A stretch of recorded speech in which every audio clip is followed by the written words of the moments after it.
আসসালামু আলাইকুম। আজকে যে রেসিপিটি আমি আপনাদের করে দেখাবো, সেই রেসিপিটি বাচ্চা থেকে বড় সকলের খুব পছন্দের, সেটা হলো আলু ফ্রেঞ্চ ফ্রাই।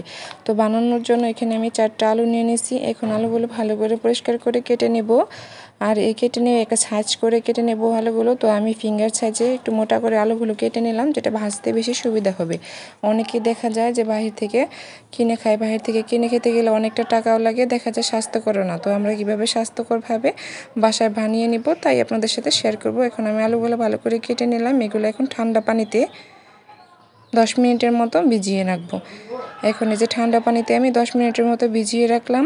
আর ভিজিয়ে রাখার আগে আমি ভালো করে আলুগুলো কষলে পরিষ্কার করে নেব, যাতে আলু থেকে আলুর কষটা যেন বেরিয়ে পরিষ্কার হয়ে যায়। এরপর এখানে আমি ঠান্ডা পানি থেকে তুলে টিস্যুতে রেখে দিব পানিটা শুকানোর জন্য। আমি প্রত্যেকটা আলু এক এক করে আলু থেকে 2-3 বার করে পানি দিয়ে পরিষ্কার করে নিয়েছি। এখন আলুগুলো আমি একটু পানি ঝরিয়ে নেব। এরপর যে আমি আলুগুলো একটু রেখে দেবো এক সাইড করে। এদিকটাই আমি কড়াইয়ে পানি গরম করে নিব। পানিটার জন্য একটু গরম হয়ে আসবে, তখন একটু লবণ দিয়ে দিব, আর এখানে দিয়ে দিব কেটে পরিষ্কার করে রাখা আলু টুকরোগুলো দিয়ে একটু থেকে 40% সিদ্ধ করে নেব। একটু সিদ্ধ হয়ে গেলে আমরা তা একটু জল ঝরিয়ে নামিয়ে নিব। দেখেন পানির উপরে কিন্তু বলকটা চলে আসছে। তো এখন প্রায় অনেকটা সিদ্ধ, মোটামুটি হালকা সিদ্ধ হয়ে গেছে। এখন নামিয়ে নিলাম। নামিয়ে একটা টিস্যু পেপারে এখন সবগুলো আলু আমি পানি ঝরিয়ে শুকিয়ে নেব।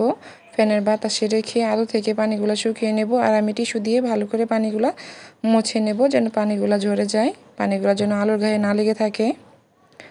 তো এইটুকু আমি সবগুলো একটু ভালো করে টিস্যু দিয়ে চেপে ভালো করে পরিষ্কার করে নেব। ভালো করে পরিষ্কার করে নিলাম। এখন এই যে একটু ফ্যানের নিচে রেখে আলুর গায়ে থেকে পানিগুলো ভালো করে শুকিয়ে নেব। শুকানো হয়ে গেলে আমি এখন এটি এক সাইড করে রেখে আলুর ফ্রেঞ্চ ফ্রাইগুলো আমি একটু গরম তেলে ফ্রাই করে নেব।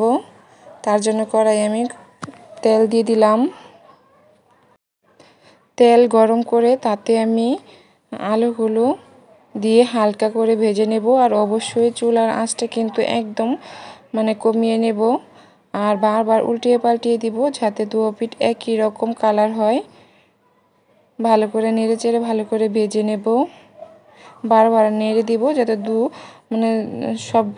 সবগুলা সাইডে যেন সুন্দর করে কালারিংভাবে ভাজা হয়ে যায়। একটা সুন্দর কালার হয়ে আসলে আমি এখন আলুর ফ্রেঞ্চ ফ্রাইগুলো ভালো করে তেল ঝরিয়ে তুলে নেব। আর এই এক এক করে আমি সবগুলো ফ্রেঞ্চ ফ্রাই আমি গরম তেলে এভাবে ভেজে নিলাম। তো যারা আমার ভিডিওটি দেখতেছেন সকলকে অসংখ্য ধন্যবাদ আমার ভিডিওটি দেখার জন্য। সবাই লাইক কমেন্ট শেয়ার করে আমার পাশে থাকবেন।